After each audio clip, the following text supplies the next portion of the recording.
படிப்பு யூடியூப் சேனலில் இப்போ என்ன பார்க்க போகிறோம் அப்படின்னா முக்கியமான கரண்ட் அஃபேர் தான் பார்க்க போகிறோம். கௌரவ விருது, அதாவது என்னன்னா பிரான்ஸ் அரசின் உயரிய விருதான செவாலிய விருது புகழ்பெற்ற கலை இயக்குனரான தோட்டா தரணி அவர்களுக்கு கொடுத்துருக்காங்க. வரும் 13ஆம் தேதி சென்னையில் உள்ள பிரான்ஸ் கலாச்சார மையத்தில் விருது பெற போறாரு. சரிங்களா? இதுக்கு முன்னாடி கலைத்துறையிலிருந்து விருது பெற்றது யார் அப்படின்னா சத்யஜித் ரோ, சிவாஜி கணேசன், அமிதாப் பச்சன், ஷாருக் கான், கமலஹாசன் இதற்கு முன்னாடி விருது பெற்றிருக்காங்க.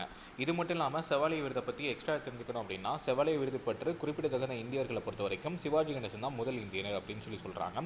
அடுத்து கமலஹாசன், அருணா சாய்ராம், வாணிதாசன் மற்றும் பல துறை பங்களித்த பலரும் இதில் விருது பெற்றிருக்காங்க. இந்த விருது எதுக்காக கொடுக்குறாங்க அப்படின்னா சமூக சேவை, கலை, இலக்கியம் போன்ற பல்வேறு துறைகளிலிருந்து சிறந்து விளங்கியவர்களுக்கும் விருது கொடுக்குறாங்க.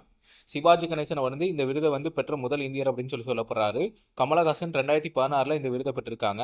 அருணா சாய்ராம் அவர்கள் 2022 இந்த விருதை பெற்றிருக்காங்க. வாணிதாசன் அவர்கள் கவிஞர் வாணிதாசன் பிரெஞ்சு குடியரசுத் தலைவரால் இந்த விருது பெற்றார். அப்துல் அசீஸ் 1932 இந்த விருதை பெற்ற முதல் தமிழரில் ஒருவராக சொல்லப்படுறாரு. இவர் வியட்நாமோட வணிக வல்லுநர் அப்படின்னு சொல்றாங்க. அலெக்ஸ் சமூக சேவைக்காக 2010 இந்த விருதை பெற்றிருக்காரு. டாக்டர் சதீஷ் நலம் இவர் புதுச்சேரியை சேர்ந்தவர். இவரும் இந்த விருதை பெற்றிருக்காங்க. சரிங்களா? இவங்க எல்லாமே செவாலிய விருது பெற்றிருக்க முக்கியமான நபர்கள்.